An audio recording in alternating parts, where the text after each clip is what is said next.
ဒီနေ့ကျွန်တော်စီကိုကြောက်လေးတစ်လော့ရောက်လာတယ်ဗျာအဲ့ဒါလေးကိုကျွန်တော်တစ်တော့ညီကိုတွေနဲ့အတူကြည့်ရအောင်မို့ကျွန်တော်ဗီဒီယိုလေးရိုက်ဖြစ်တယ်ကျွန်တော်နဲ့အတူတူကြည့်ကြရအောင်เนาะ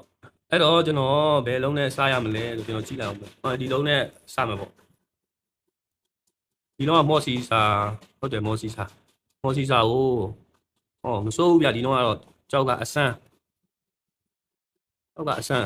စမ်းပေါက်တွေနဲ့အနာတော့နာကြီးဒီမှာတစ်ချောင်းတော့ပါဗျာမစိုးဘူးကြောက်က4000အထိုင်နဲ့ပေါက်ချက်ကလည်းမစိုးဘူးဗျာရကလည်းသူ့ဟာနဲ့သူရမ်းပြားလေးလည်းမဟုတ်ဘူးရကလည်းနှုတ်တယ်ဗျာကြောက်ကမစိုးနောက်ထပ်တစ်လုံးကဒါလည်းမော်စီစာဒီမှာရောက်လာတာမော်စီစာတွေပဲများတယ်ဗျာကျွန်တော်တို့ဒီမှာတော့အဝါစီလေးအဝါလေးဟောဒီကောင်အမဲကျော်ဗျာဟုတ်တယ်အမဲတော့ကာလာလေးမစိုးဆိုတော့အကျော်လိုက်အလုံးကတော့ဝိတ်လေးတော့မစိုးဘူး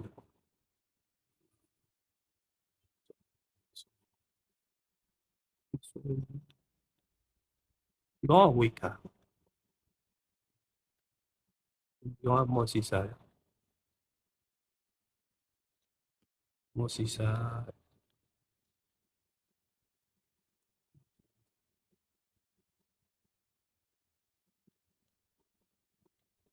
မော်စီစာလေးတွေဟောပန်းပါနော်လှတယ်ဗျပန်း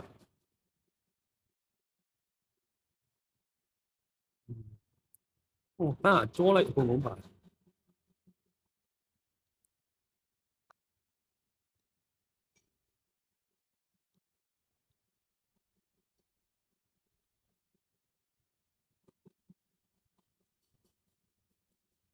ကျွန်တော်ဒီဟာလေးကိုဒီကြောက်လော့လေးကိုဒီတစ်တော့ညီကိုတွေပြန်ပြီးမှပြုတ်လုတ်ခြင်းနဲ့ပြန်ပြီးတော့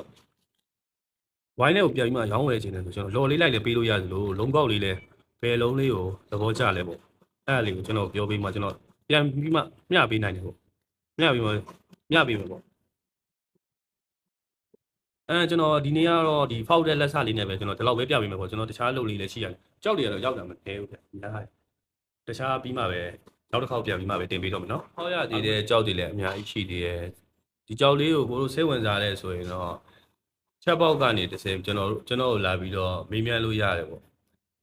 မသိတာရှိရင်လည်းမေးမြန်းလို့ရတယ်ဗျာနောက်ပြီးတော့ကျွန်တော်ကို like and follow လည်းလုပ်ပေးထားဖို့အတွက်တောင်းဆိုပါတယ်အားလုံးပဲကျေးဇူးတင်ပါတယ်